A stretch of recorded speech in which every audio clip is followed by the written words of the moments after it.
రీసెంట్గానే అక్కినేని అఖిల్ పెళ్లి జైనాబ్ అనే అమ్మాయితో గ్రాండ్గా జరిగిన సంగతి తెలిసిందే. అక్కినేని నాగార్జున చాలా సింపుల్గా తన ఇంట్లోనే ఈ వివాహాన్ని జరిపించారు. తనకు అత్యంత సన్నిహితులైన వారినే ఈ వివాహానికి ఆహ్వానించారు. మెగాస్టార్ చిరంజీవి కుటుంబంతో పాటు మరికొందరు పెళ్లి వేడుకలో కనిపించారు. ఈ పెళ్లికి సంబంధించిన ఫోటోలు, వీడియోలు సోషల్ మీడియా అంతటా తిరుగుతున్నాయి. ఇదంతా బాగానే ఉంది, కానీ జైనాబ్కి, ఆమె కుటుంబానికి సంబంధించిన కొన్ని ఆసక్తికరమైన విషయాలు సోషల్ మీడియాలో లీక్ అయి అభిమానులను ఆశ్చర్యానికి గురి చేస్తున్నాయి. జైనాబ్ తండ్రి ప్రముఖ పారిశ్రామికవేత్త. ఈయన మాజీ సీఎం జగన్కి అత్యంత సన్నిహితుడు అనే విషయం రీసెంట్గానే తెలిసింది. నాగార్జున కూడా జగన్కి స్నేహితుడు అనే సంగతి మన అందరికీ తెలిసిందే. మరో ఆసక్తి కలిగించే విషయం ఏంటంటే, అఖిల్కి జైనాబ్కి మధ్య వయసు తేడా దాదాపు 8 ఏళ్లు ఉన్నాయట. అఖిల్కి 30 ఏళ్ల వయసు అయితే జైనాబ్కి 39 ఏళ్ల వయసు. అయితే సోషల్ మీడియాలో జైనాబ్కి సంబంధించిన ఒక వీడియో లీక్ అయి సంచలనంగా మారింది. అక్కినేని అభిమానులు అయితే ఈ వీడియోని చూసి షాక్కి గురయ్యారు.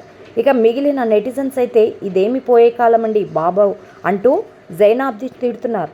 ఇక మిగిలిన నెటిజన్స్ అయితే ఇదేం పోయే కాలమండి బాబోయ్ అంటూ జైనాబ్ని తిడుతున్నారు. ఎందుకంటే ఆమెకు చీర కట్టుకోవడం రాదు. ఆ చీరని ఆమె అసిస్టెంట్ కడుతున్నాడు. చీర కట్టుకోవడం ఈ మధ్య కాలంలో అనేక మంది అమ్మాయిలకు చేత కాదు. జైనాబ్ కూడా అందులో ఒకరు.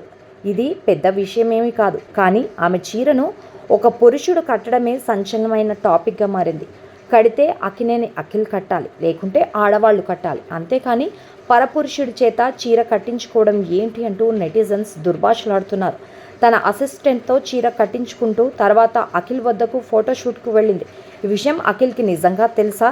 తెలిసినప్పటికీ కూడా చూసి చూడనట్టు ఉన్నాడా, లేదా ఈ మధ్యకాలంలో ఇలాంటివి పట్టించుకోవద్దు అనే ఆలోచనలో ఉన్నాడా అంటూ సోషల్ మీడియాలో అక్కినేని అభిమానులు సైతం ఆశ్చర్యాన్ని వ్యక్తం చేస్తున్నారు. నాగార్జున కేవలం జైనాబ్ వెనుక ఉన్న ఆస్తిని చూసే తన కొడుక్కి ఇచ్చి పెళ్లి చేశాడని, ఇది ఒక ఎమోషనల్తో జరిగిన పెళ్లి కాదని సోషల్ మీడియాలో ఈ వీడియోని చూసిన నెటిజన్స్ కామెంట్స్ చేస్తున్నారు. మరి దీనికి అఖిల్ రెస్పాన్స్ ఇస్తాడో లేదో చూడాలి.